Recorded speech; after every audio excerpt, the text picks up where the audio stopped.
Telugu young directors ఛానల్కి స్వాగతం సుస్వాగతం. మన ఛానల్లో ఎపిసోడ్లు చూస్తున్న ప్రేక్షకులందరికీ కూడా నా శుభాభినందనలు. ఈరోజు మనం ప్రత్యేకంగా ఒక సినిమా గురించి తెలుసుకోబోతున్నాం.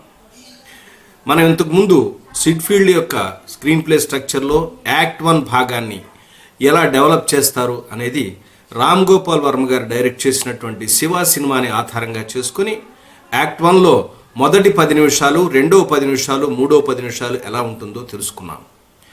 అయితే తెలుగు చిత్రసీమలో ఎందరో దర్శకులు రకరకాల ప్రయోగాలు చేశారు. అయితే మనం నేర్చుకునేటువంటి కొత్త దర్శకులు కానీ రచయితలు కానీ ఏదైనా ఒక అంశాన్ని ఒక ఎగ్జాంపుల్తో మనకి వర్కౌట్ కాదు. రకరకాల దర్శకులు ఈ అంశాన్ని యాక్ట్ 1ని ఎలా తన సినిమాల్లో ప్రవేశపెట్టారు అనేది మనం తెలుసుకున్నట్టయితే అవగాహన బాగా ఉంటుంది అని నా ఉద్దేశం. నేను మొదటే చెప్పాను, ఈ సిరీస్ స్టార్ట్ చేస్తున్నప్పుడు యాక్ట్ 1కి 3 ఎగ్జాంపుల్స్, అంటే 3 సినిమాల ఎగ్జాంపుల్ చెప్తానని. ఒకటి శివ, రెండవది ముత్యాలము, బాపు గారి ముత్యాల ముగ్గు, మూడవది కె విశ్వనాథ్ గారు దర్శకత్వం వహించినటువంటి నేరము శిక్ష. మీకు వీలైతే ఈ 3 చిత్రాలని పూర్తిగా ఒకసారి చూడండి. అప్పుడే నేను చెప్పేటటువంటి ఈ విశ్లేషణ మీకు ఇంకా బాగా అర్థం అవడానికి ప్రయత్నిస్తుంది. ఈరోజు మనం 1975లో బాపు గారి దర్శకత్వంలో వచ్చినటువంటి ముత్యాల ముగ్గు అనే సినిమాలో యాక్ట్ 1 ఎలా నిర్మాణమైంది, ఆ సినిమాలో సిడ్ ఫీల్డ్ స్క్రీన్ ప్లే స్ట్రక్చర్కి అనుగుణంగా సీన్లు రకరకాలుగా నిర్మించుకుంటూ వెళ్ళారా అనే విషయాన్ని మనం ఇప్పుడు తెలుసుకుందాం. ముత్యాల ముగ్గు అనే సినిమా కొత్త రచయితలు, దర్శకులు నేర్చుకోవటానికి కావలసిన ఎన్నో అంశాలు దీనిలో ఉన్నాయి.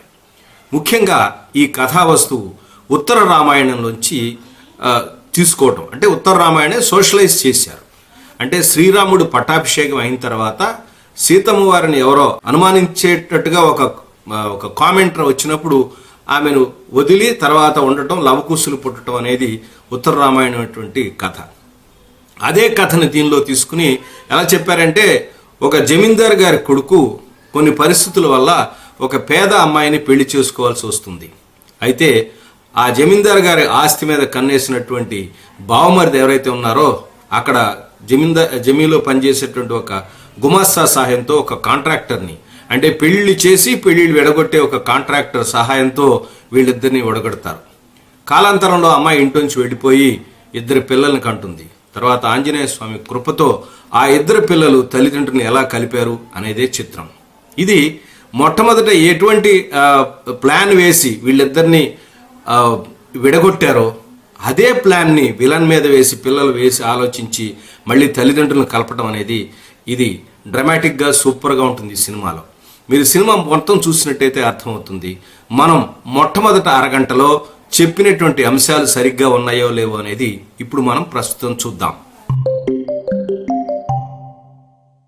టైటిల్లోనే మన కథ ఎటువంటి బ్యాక్డ్రాప్లో ఉన్నది అని పరిచయం చేయటం అనేది ఒక గొప్ప లక్షణం. ఈ సినిమా ప్రారంభంలో కూడా ఉత్తర రామాయణాన్ని, కథని సోషలైజ్ చేసి తయారు చేశారు కాబట్టి రాముడి మీద ఒక మంచి పాటతో ఈ సినిమా ప్రారంభమవుతుంది. పాటలో టైటిల్స్ అవుతాయి. పాట అయిపోగానే ఒక పెద్ద బంగ్లా దగ్గరికి కారు వచ్చి ఆగుతుంది. దానిలోంచి హీరో దిగుతారు. ఒక బ్యాడ్మింటన్ రాకెట్తో దిగుతారు. అంటే అప్పుడే ఒక ఆడుకుంటూ మార్నింగ్ వచ్చారని అర్థం. తండ్రి దగ్గరికి వచ్చి పేపర్ చదువుతాడు. ఆ పేపర్లో ఒక విశేషం ఉంటుంది.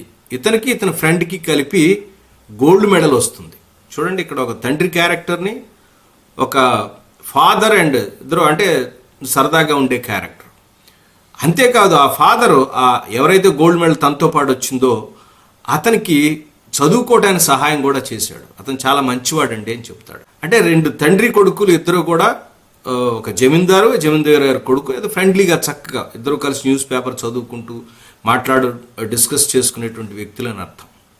తర్వాత వెంటనే నెక్స్ట్ సీన్లో, 2వ సీన్లో ఆ ఫ్రెండ్ పరిచయం అవుతారు. ఆ ఫ్రెండ్ వచ్చిన తర్వాత రావటంతోనే మరొక పాత్ర పరిచయం అవుతుంది. అదే అల్లు రామలింగయ్య గారి క్యారెక్టర్, గుమాస్తా క్యారెక్టర్. ఆ గుమాస్తా ఎలాంటి వాడు అనే విషయాన్ని ఒక్క డైలాగ్తోనే చెప్తారు. అంటే ఆ దివాణంలో రకరకాల లంచాలు, ఏ పని జరగాలన్నా ఎట్టా లంచాలు కొట్టేస్తున్నాడు అనే విషయాన్ని డైరెక్ట్గా ఆ ఫ్రెండ్ కూడా వింటాడు. అంతేకాదు ఆ క్యారెక్టర్ ఏం చెప్తుంది తెలుసా, ఎవరు చెప్తే వాళ్ళు నమ్మరు అయ్యగారు, కాబట్టి నేను చాలా నమ్మకంగా ఉండి ఇట్లా ద్రోహం చేస్తున్నాను అనేటువంటి క్యారెక్టర్గా పరిచయం అవుతుంది.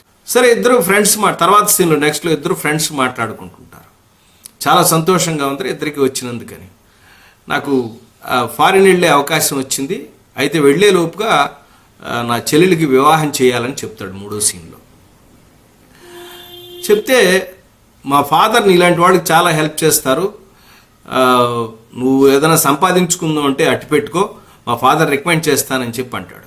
హాఫ్వేలో ఓపెన్ చేస్తే నెక్స్ట్ సీన్లో ఫాదర్ అంటారు, ఏమనంటే తప్పకుండా బాబు ఆ 10,000 రూపాయలు హెల్ప్ చెయ్యి, తర్వాత కాస్త పట్టు చీరలు పళ్ళు పూలుగా కావాల్సినవన్నీ కూడా ఏర్పాటు చేయని చెప్పి అతనికి చెప్తాడు.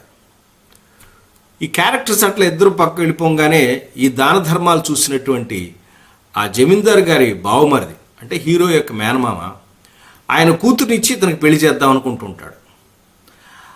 ఆయన క్యారెక్టర్ పరిచయం అవుతుంది. ఆయన చెబుతాడు, బావగారు ఇలా మీరు కనుక అలా దాన ధర్మాలు చేసుకుని సంతర్పణ చేసుకుని మా కూతురు నా పరిస్థితి ఏమవుతుందని అడుగుతాడు. అడుగుతూ ఉండగా ఆయన ఏంటంటే రావడంతో పాటుగా ఒక పంతులు గారిని కూడా వెంట పెట్టుకొచ్చేసి లగ్నం కూడా పెట్టించుకొచ్చేస్తాడు. రేపు 6వ తారీఖు ఒక లగ్నం ఉంది అద్భుతంగా, మీ ఇద్దరికి పెళ్లి చేసేద్దామని చెప్పని అంటాడు. హీరో వచ్చి, ఏంటి మామయ్య అంటున్నావు, నీకు 6వ తారీఖు ఎట్టి పరిస్థితుల్లో నీకు పెళ్ళి అవుతుందని పంతులు గారు చెప్తున్నారు అంటాడు. ఆ రోజు నేను ఊళ్ళో ఉండలేదుగా అంటాడు అర్థోక్తిగా. అంటే ఎక్కడికి వెళ్తున్నాడు, హీరో ఫ్రెండ్ యొక్క చెల్లెలి పెళ్లి చూడటానికి వెళుతున్నాడు అని అర్థం. మొదటి 10 నిమిషాలు ఎండ్ అవుతుంది. ఆ మొదటి 10 నిమిషాల్లో వచ్చిన 5-6 సీన్లలో జమీందార్ గారి క్యారెక్టరు, కొడుకు క్యారెక్టరు, తర్వాత గుమాస్తా క్యారెక్టరు, ఫ్రెండ్ క్యారెక్టరు, తర్వాత మేనమామ క్యారెక్టరు, అలాగే డైలాగ్ లేని మరొక క్యారెక్టరు. ఆ క్యారెక్టర్ ఏంటంటే జయమాలిని క్యారెక్టర్, అంటే మేనమామ యొక్క కూతురు. ఆవిడ 8 గంటలకు బ్రష్ తోముతూ ఉంటుంది.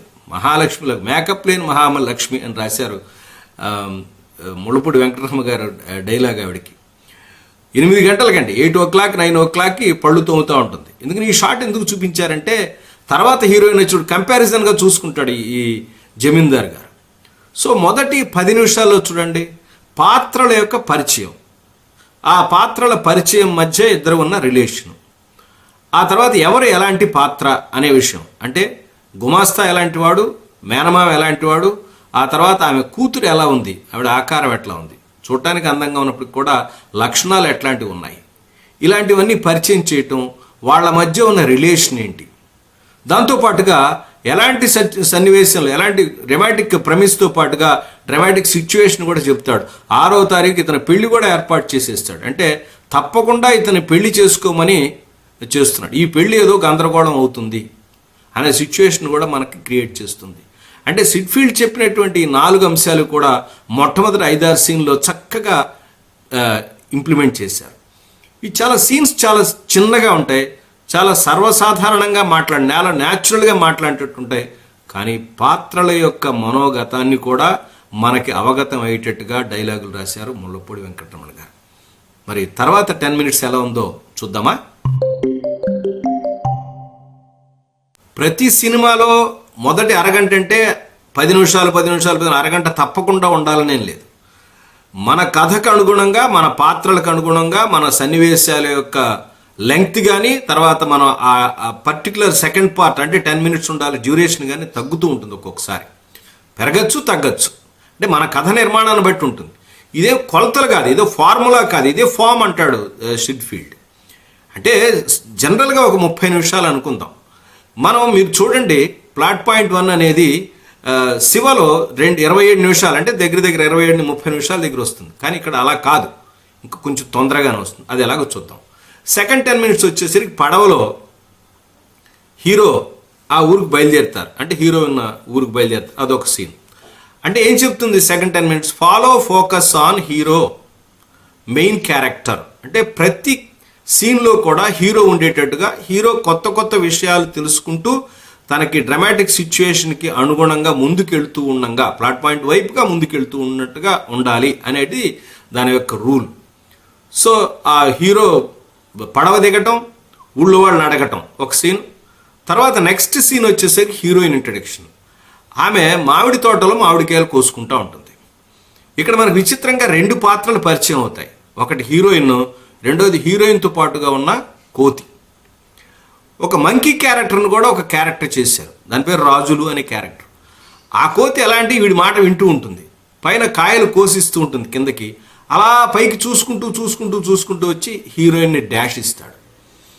ఈ సినిమాలో ముఖ్యంగా పర్టికులర్గా షార్ట్స్ అన్నీ కూడా, అంటే బాపు గారు తన సినిమా తీసే సినిమాలో ప్రతి షాట్ని ఒక బొమ్మల్లాగా వేసుకుని చిన్న చిన్న క్యారికేచర్స్ బొమ్మలు వేసుకుని చక్కగా తీసేవాళ్ళు. అంటే స్టోరీ బోర్డ్ వేసుకుని తీయటం ఆయనకు అలవాటు.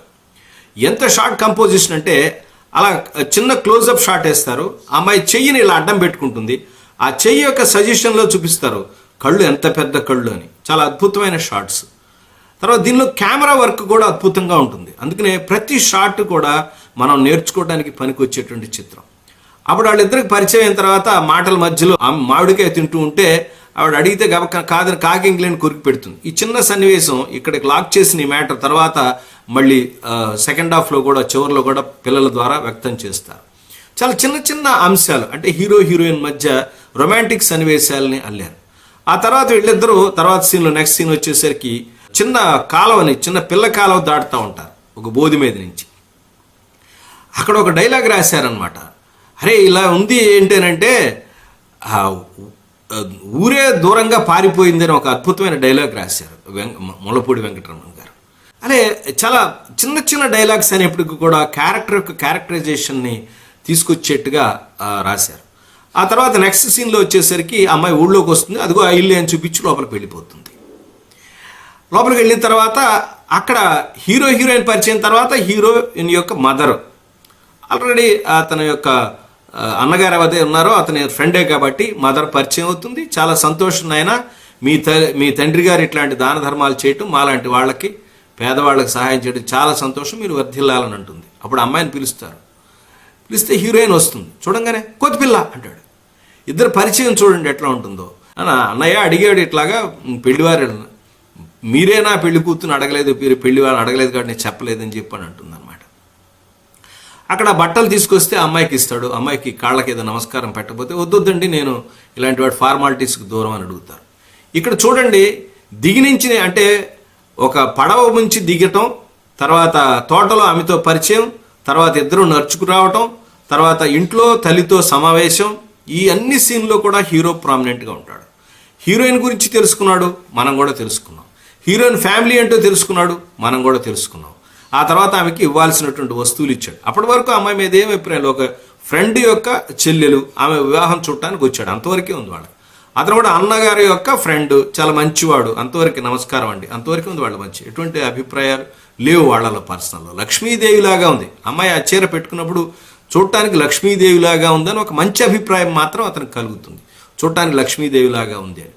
సో ఇక్కడ ఫాలో ఫోకస్ అనేటువంటి ఈ ప్రిన్సిపుల్ అనేది ఈ 5 సీన్లో 6 సీన్లో చక్కగా దర్శకుడు ఫాలో అయ్యాడు.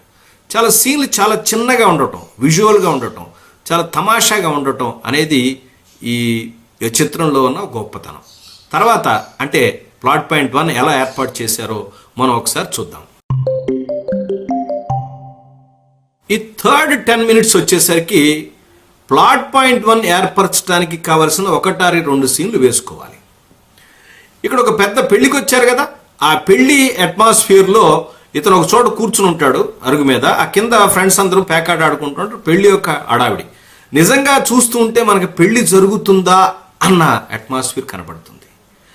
ఇక్కడే దర్శకుడి యొక్క గొప్పతనం. చాలా ఇదంతా ఒక పెద్ద సీక్వెన్స్, ఒకటే ప్లేస్లో జరుగుతూ ఉంటుంది. 2-3 సీన్లు కాదండి, చిన్న చిన్న బిట్ సీక్వెన్స్ లాగా ఒకే ఏరియాలో ABCD సీన్ లాగా ఒకే చోట వేసేసారనమాట. ఒక సీక్వెన్స్, ఈ సీక్వెన్సే సినిమాకి ఆయువు పట్టు లాంటిది. ఫ్రెండ్స్ ఆడుకుంటూ ఉంటారు, పంతులు గారు మంత్రం చదువుతారు, తర్వాత పెళ్లి పెద్ద క్యారెక్టర్ ఒకటి ఉంటుంది, సాక్షి రంగారావు గారు వేశారు. ఆయన పెళ్లి పెద్దగా ఉండి మధ్యలో ఆ ఊళ్ళో ఉన్న పెళ్లిళ్ళన్నీ చూస్తూ ఉంటాడు. ఇలా పెళ్లి కొడుకు తండ్రి వచ్చి కట్నం గురించి అడుగుతాడు. ఇక్కడే దర్శకత్వ ప్రతిభ ఉంటుంది.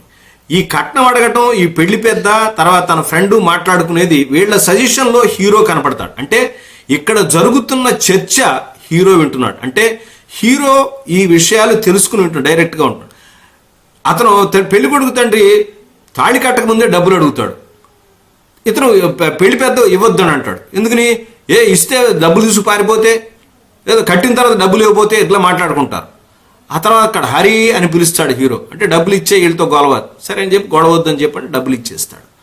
ఇచ్చిన తర్వాత జరుగుతుంది, పెళ్లికి ఆశీర్వాదం ఇద్దామని చెప్పి అతను ఫ్రెండ్స్తో సార్ వెళ్తారు.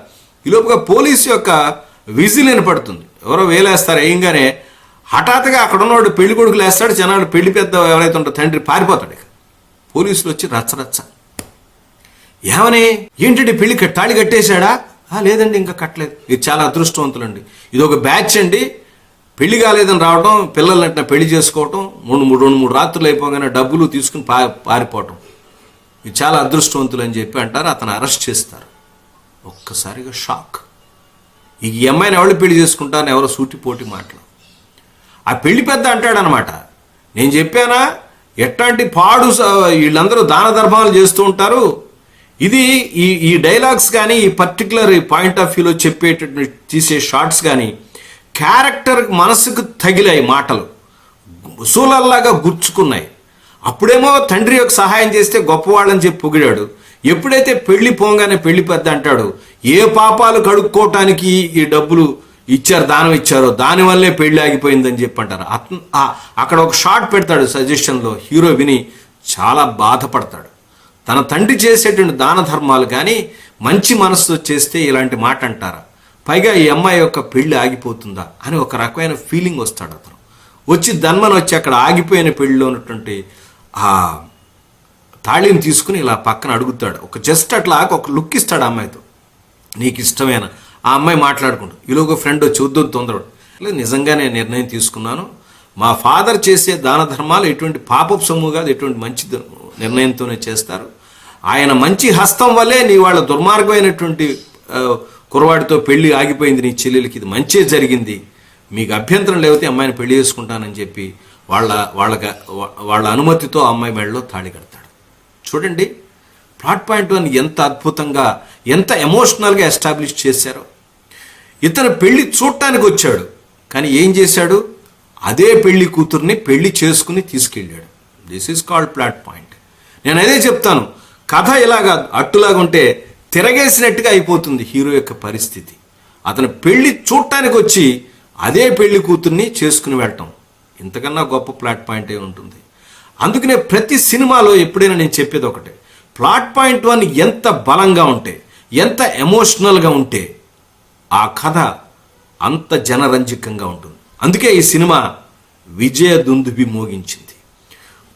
హీరో యొక్క మనసుని తాకేటట్టుగా, హీరో యొక్క సజెషన్లో, హీరో యొక్క దృష్టి కోణంలో, అతని యొక్క దృష్టిలో, అతని యొక్క పరిధిలోనే ఈ సన్నివేశాలు ఏవైతే ఉంటాయో, తన తండ్రిని నిందించడం కానీ, జరుగుతున్న డిస్కషన్, కట్నం గురించి డిస్కషన్ అన్నీ కూడా జరుగుతూ ఉంటాయి. ఎందుకని హీరో యొక్క మానసిక ప్రవృత్తిని లేదా మానసిక పరిస్థితిని ప్రభావితం చేసేటటువంటి మాటలు ఇవన్నీ కూడా ఆ ప్రభావం అయి, ఆ మాటలకు ప్రభావం అయి తన తండ్రిని, తన తండ్రి కీర్తిని నిలబెట్టడం కోసం అతను ఇంత నిర్ణయం, విప్లవాత్మక నిర్ణయం తీసుకున్నాడు. ఒక జమీందారు ఒక సాధారణమైన ఒక పేద పిల్లని పెళ్లి చేసుకోవటం అంటే ఒక చిన్న అంశం కాదు, చాలా పెద్ద అంశం. ఇది అతని జీవితంలో ఎలాంటి మార్పులు తీసుకొచ్చింది, ఏం జరిగింది తర్వాత అనేదే తర్వాత చిత్రం. అదే ఒక గంట సినిమా యాక్ట్ 2. యాక్ట్ 2 బలంగా కథ ఉండాలి అంటే యాక్ట్ 1 ఎండింగ్లో వచ్చేటటువంటి ప్లాట్ పాయింట్ 1 అనేది సూపర్గా ఎస్టాబ్లిష్ చేయాలి. ఇలాంటి విషయాలు చెప్పటం కోసమే 1కి 2గా నేను సినిమా ఎగ్జాంపుల్స్ చెప్తున్నాను. ఈ సినిమా స్ట్రక్చర్ అనేటువంటి ఈ భాగాన్ని మనం డిస్కషన్లో యాక్ట్ 1 శివ సినిమాలో 27 నిమిషాలకు వస్తే ఈ సినిమాలో దాదాపుగా 19 నిమిషాలకే వచ్చింది. ఈ సినిమాలో మాత్రం ప్రతి షాట్ మీరు చూడండి, బిగినింగ్లో ఇద్దరు ఫ్రెండ్స్ మాట్లాడుకుంటూ వస్తుంటారు, అలా పదలా తోటలోకి వెళ్ళి తోటలోకి వచ్చే షాట్ వచ్చేసరికి మీరు చూస్తే ఆ షాట్ చూస్తే కరెక్ట్గా న్యూస్ పేపర్ చదువుకునేటంటే 8-8:30 టైం. మనం చూస్తుంటే ఆ షాట్ నిజంగా మనకి 8:30 అయిందా, 8:30 అయిందా అనిపిస్తూ ఉంటుంది. కారణం ఏంటంటే అంత న్యాచురల్ లైటింగ్లో ఆ పిక్చరైజేషన్ ఆయన ఇషాన్ ఆర్య అనేటువంటి కెమెరామెన్ షూట్ చేశాడు. ఈ సినిమాలో కెమెరా యొక్క అద్భుతం, కెమెరా పనితనం అనేది అద్భుతమైంది. మ్యూజిక్, కెమెరామెన్ యొక్క పనితనం, ముళ్ళపూడి వెంకటరమణ గారి స్క్రిప్ట్ అండ్ డైలాగ్స్, అంటే స్క్రీన్ ప్లే అండ్ డైలాగ్స్, ఈ సినిమాకి ప్రధానమైన ఆకర్షణలు. ఈ సినిమా రిలీజ్ అయినప్పుడు కేవలం రావు గోపాలరావు గారి క్యాసెట్స్తో సినిమా ఆడియో క్యాసెట్స్ అనేవి కొన్ని లక్షల్లో అమ్ముడుపోయాయి. రికార్డ్స్ అనేవి, ఎల్పి రికార్డ్స్ అనేవి. ఇది సంచలనం అప్పట్లో, అది అద్భుతమైన సంచలనం. ఆడియో క్యాసెట్స్ ఒక character artist star character artist అయిపోయారు రావు గోపాలరావు. అంతకుముందు చాలా మంచి మంచి సినిమాలు యాక్ట్ చేశారు. మంచి నటుడు ఆయన, స్టేజ్ మించి వచ్చినటువంటి ఒక అద్భుతమైన నటుడు. ఆ నటుల్లో ఉన్నటువంటి స్టార్ క్యారెక్టర్స్ని ఉన్న టోటల్ యొక్క ఎబిలిటీని ఈ బాపు రమణలో తీసుకొచ్చి స్క్రీన్ మీద ఆవిష్కరించారు. విలన్ అంటే కేవలం ఊరికినే మర్డర్లు చేసేవాడు కాదు, గళ్ళలుంగిలు పెట్టుకుని ఇలా మీసాలు పెట్టుకుని ఇలా ఒక చిన్న మార్క్ పెట్టుకుని ఇట్లా ఉండటం, నడవటం కాదు, అరిచేవాడు కాదు. ఇలా సాఫ్ట్గా ఉండి కూడా ఎన్ని దుర్మార్గాలని చేయొచ్చు అని ఒక విలనిజంకి ఒక కొత్త కోణాన్ని, కామెడీ విలన్ అనేటువంటి ఒక కొత్త కోణాన్ని అద్దినటువంటి చిత్రం. తప్పకుండా ఈ అరగంట సినిమా చూసి మీరు మరికొన్ని విషయాలను మీరు తెలుసుకుంటారని, మీరు ప్రిపేర్ అవుతారని నేను అనుకుంటున్నాను. మన తర్వాత వచ్చే నెక్స్ట్ ఫ్రైడే ఎపిసోడ్లో విశ్వనాథ్ గారి నేరము శిక్ష అనే సినిమాలో ఈ యాక్ట్ 1 ఎట్లా ఎస్టాబ్లిష్ అయ్యిందో నేను చెప్తాను. ఎందుకు చెప్తున్నానంటే ఈ యాక్ట్ 1 దగ్గర ప్లాట్ పాయింట్ 1 ఏర్పడటానికి కావాల్సినటువంటి పరిస్థితులు అనేవి బాగా అర్థం చేసుకోవాలి. ఒక సినిమాతోనో ఒక చిన్న ఇన్ఫర్మేషన్తోనో మనకు స్క్రీన్ ప్లే అంత పట్టుబడది అర్థం కాదు. అర్థం కాని విషయాలు చాలా ఉన్నాయి. నేను యాక్ట్ 2లో మొట్టమొదటి డిస్కస్ చేసేది ప్లాట్ పాయింట్ 1లో క్యారెక్టర్ యొక్క పరిస్థితి. ఆ పరిస్థితుల్లో బాగా మీకు అర్థం కావాలంటే 2-3 ప్లాట్ పాయింట్ 1లో రకరకాల దర్శకులు ప్లాట్ పాయింట్ 1 ఎట్లా ఎస్టాబ్లిష్ చేశారనేది మీకు అవగాహన కావాలనే ఉద్దేశంతో నేను ఈ ఎపిసోడ్ చేస్తున్నాను. అంతేగాని మీకు సుత్తిగొట్టో బోరుగొట్టో మీ టైంని వేస్ట్ చేయాలని కాదు. మన ఛానల్లో పనికి మాలిన అంశాలు కానీ కాలక్షేపానికి చెప్పే అంశాలు కానీ ఉండవు. స్క్రీన్ ప్లే నేర్చుకోవాలంటే కొంచెం సోది వినటం కూడా తెలియాలి. కొత్త వాళ్ళకి సోదిలాగేనా అనిపిస్తుంది, కానీ క్యారెక్టర్ల గురించి, క్యారెక్టర్లు అంటే ఆ పాత్రలు అప్పటిదాకా ప్రపంచంలో లేవు, వాటిని కొత్తగా మనం సృష్టిస్తున్నాం. సృష్టి చేయాలంటే ఎంత కష్టం ఆలోచించండి. స్క్రీన్ ప్లే ట్యాబ్లెట్లతో, ఇంజెక్షన్తో రాదు, ఆలోచనతో వస్తుంది. ఆ ఆలోచన గెలకొట్టాలంటే బోలెడు డిస్కషన్ కావాలి, బోలెడు మాటలు మనం చెప్పుకోవాలి. అందుకే ఇన్ని విషయాలు మీతో ఇలా చెప్పవలసి వస్తుంది.